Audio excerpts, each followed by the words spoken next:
and because of say abechem fanlight any home meeting abo game no ti ade Sunday no and na ina nations are also and be come Chelsea dey pem so and so 90 minutes be and penalties and na nations a share 4 Emma Chelsea take am emiensa etimika say not just say oko ayebechima teams say to qualify from hono ayediana and na nations oko Cape Coast so a say nesi koye dreams and Lions and the pim so no so ya born 90 minutes in we do bia hye ne yanko eka baako on penalties and na dreams a share 4 Emma Lions take no ayemiensa nti almost so no de tene say Lions of Freeman dreams amateur na omo akoma nim na nyem enya atram division mo division 1 omo enemy diema and the boy 90 minutes obi antimi anche bi in the extra time na ete for one game ni bia atram for no omunim bob pa in fact omo mediama for no match pa in the extra time and a brand take Kevin and Kroma as 3 goals in the mediama almost so qualify mo ekomo endim na se so semi final appearance na say it here again about hosting Nations FC na in dreams are also ebobo eye media man after the game no into coaches reaction kakra na fi emfa ento but before no I don't take Kevin come I say 3 goals at the media man no into na fi emfa to media no so game in the na tough ba game na dem atram divisa we a good side ba if say eba game name say danya on be my 12 games ni a prepare near the buy na there dey catch because within 90 minutes here shire humu game then all of a sudden you borrow extra time we now say ejano any award na awon kosoro oh okay me can say yeah premier side no more division no ba Ghana so division 1 e premier side 19 and say you tell mo ye film e say ya motivate you when you coach so motivation now the man so high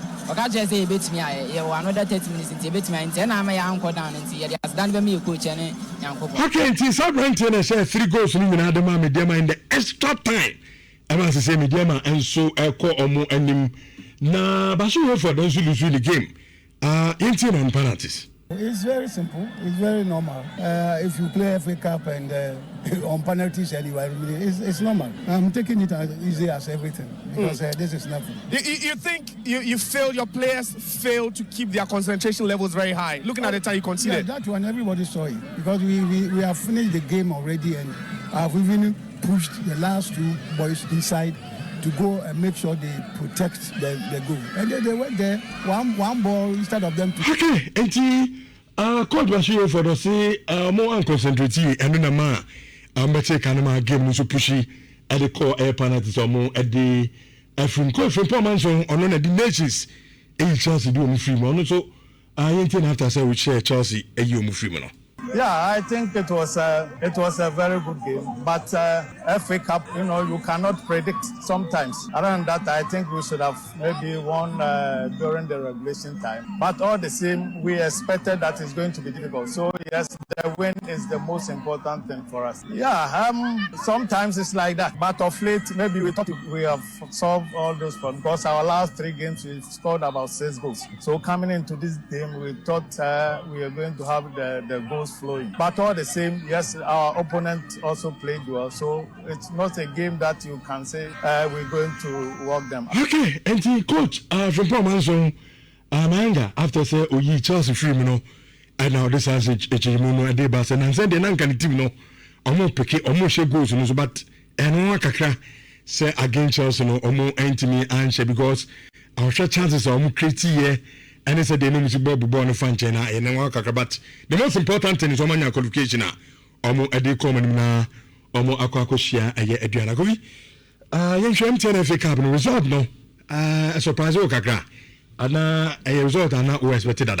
Oh, I think that say large parts of the results nearby our MTN FA Cup in Numa. Na Enshira Nyawa Wasa. I mean, if you first look at Adriana's win. When you're playing against Liberty, Adriana was our dominance, or region. So obviously we expected that we were going to go on and go and get a job done. Again, and was not 2 matches in your boy in regulation time. Share Media Maso Tenefi, and Media Maso Coco share at Tram Visa 3-0. A Tram lower division side. Yes, it's a team last season where FA Cup no bomb more than there, but Media have been very dominant to league him. And if they will miss out on winning the Ghana Premier League, when it comes to the FA Cup there, to be able to get title, which was very good. And Dreams FC from the penalty shootout. Dreams were very, very good record with penalties. For some seasons, anytime their Dreams will be involved in penalty shootout, they tend to do very well. So, Dreams that will call penalties, they'll be able to kick you out. And of course, Nations FC into your 4 solid Premier League sides. And Aka, or the MTN FA Cup. And for me, it wasn't surprising. I expected those results. Dreams and Mediama, a bar. Then we see who go into the final. Of course, Adriana and the Nations FC bar. Then we see who's going to. But I try for no good. Yeah, good. Last season, Metie Tanko. Yeah. Oh, new coach the Mediama. Yeah. And Metie Brante Kevin Kromano share 3 goals in the war extra time. No. Yeah. Also, Muko game. No one say I try for him Bobo. But Muko parking. But last season FA Cup, they went the farthest into your board. A very, very good side. You can't underrate Atram Visa for no, a very, very good team. Only about you need to be very careful. And I mean, MTN FA Cup, there's a lot of competition. It do especially at this stage, competition room, and there's a lot of pride because the sponsorship package, the war home, and all of that. I can tell you, a couple of years ago, time when I be involved with King Fights or MTN FA Cup, I did a players per crown, so we do certain stage, you make credit. It's not players need 2,000 cities credit. Will be yeah. Who's the first now who card? Sometimes you do them to check cards. My players, the players need to the culture, my bush and so it's an exciting competition, and to be able to get to the semi-final is even bigger. Then the Africa pay also. Plus the monetary reward now being so it was a good weekend for me in terms of the FA Cup. And do you for some person you have to come back to Kumasi to come and see they can win it here against Nations just so they can go through to the final. Any easy moment because almost Nations company the possible 2 opponents to make sure final in the Media Money Dreams. Dreams have the experience. They won it about 3 seasons ago. Media was saying more good form than Adriana in the Ghana Premier League. Onusu timisha ni ambition of final be an ordering. Inti Adriana for know that they have their work cut out for them. It's not going to be straightforward at all, but of course, more quality. MTN FA Cup kakra na emfana in your good fellow na. Who message no ana. I just share. I think man you 2-0. Man. You know. I'm also post. Make come to say what are Barcelona?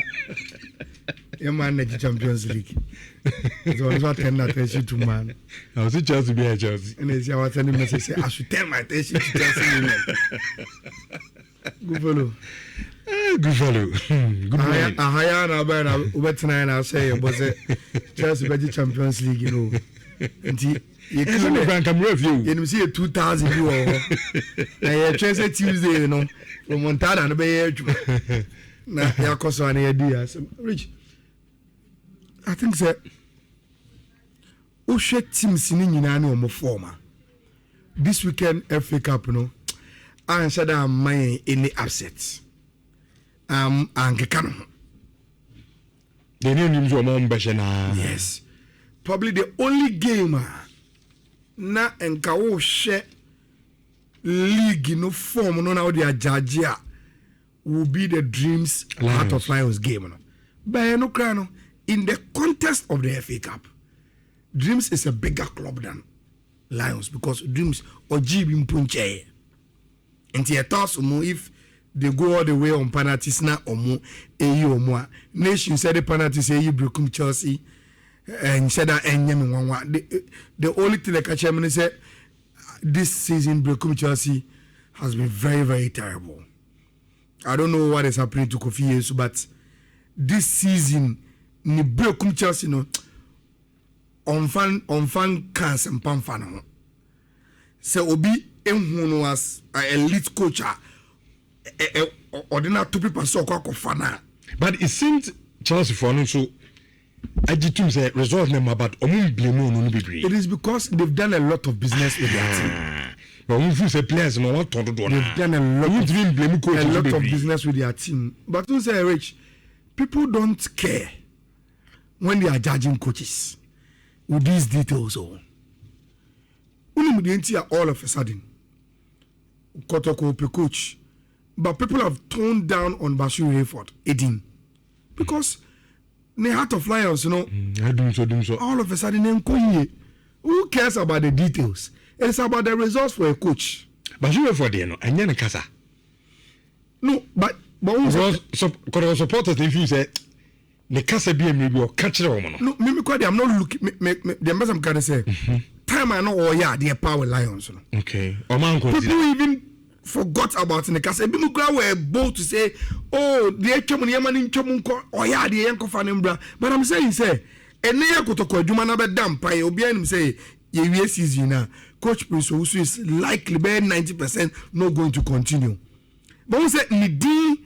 Anka Kofobe Bosse Sakotoko us above simply because Heart of Lions performance above. Because maybe I'm Sakoto has let me catch you say but she for the doing so our lion and I could go for them. Can you say and under him would have born of course but one way I want to mean Kansas and the Alco Stadium Sunday Kotoko against Nations. Now to Anna only will be due common as you a point yes is we are called Kotoko Kofana. One way you may not be able to say the same thing and say, Bashir for the dear, our Heart of Lions young for Nembra. People will watch you and say, we are so dear because all of a sudden the performance, you know, above form. Now I got 2 Division 1 clubs.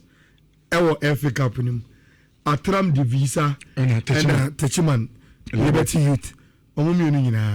Adriana and Mediama make sure say, Omonfe Osuminisi here na Omo Enkomanim. She say aka Dreams, Nations, Adriana. One semi-final period. Adriana, Nations, Dreams, Mediama. 9 games. Oh. Papa. Unse Adriana de yenyu atapuku ama yaja tum se FA Cup ni omo lie. Afiye omo nyombeji. Nations episode kwa Africa. Bana opeso of a league in Soko or Bay went to me. Now I think that this is the closest Ometimienya. So Omoda so I was and it's na. It is how Diana Nations game no. A bed de papa. Dreams. The Dreams team I watch against Lions. Rich Omunya Africa Zabeji. And now they have to come up against Mediama or person winning double. Now, Kevin Nkrumah shared 3 goals. No, one videos in it. Look at the relief on the Mediama team. It is as if say, I said, "Na, at this will be done." So I'm trying for no more match. I'm match. Papa. Rich. We take Kevin. I say, I'm go game no. No, Miss Trying for you good. But no need for me. We good, sir. I'm match. I said, I told you they are a very exciting team, young. More confidence. But Rachel said, no media Marco so long without a win of any sort. And see, win way by, you know, I say, they seem to, I almost said, now, you're breaking yoke, no. Even in the league, we must start winning games. Now, you're able to make Argy League now. And see, it was a very, very good competition. And where, you know, we are waiting for the semi-finals, you know.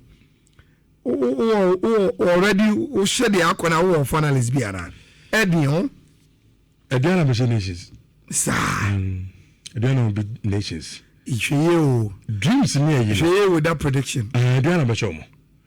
Dreams in Mediama na den. Sir. And they're very, very tricky. Very, very tricky. Omumi and be able to answer yonko. Now, out of all the venues, you know, you have semi-finals in going. So we are not a tier. Adriana Nations from Pamela Kumasi. Adriana Nations, Babaya. Wouldn't it be an advantage to Nations because they are based here? They moved to the Cape Coast. I think the Cape Coast games, you know. Yes, it was nice. You moved 2 semi-finals, you know, Cape Coast. Okay. Cape Coast. Bakwe Viaka Kranyum, Bakwe Nyumre. It will be exciting for me. For instance, Ebia Adriana Nations. Maybe at 3:30. Now, Mediama Dreams. And so you remember 7. It will be for more Cape Coast and the football loving people around that enclave. No, which are one seeker to watch 2 very, very nice semi-final at a venue. I think say it was good. Omo the call and kamepe. Neutral grass for all of them. I am fantastic na yin hu de be ko. Pacho, yeah, boss is here now. Yeah, to us the amount 4.5.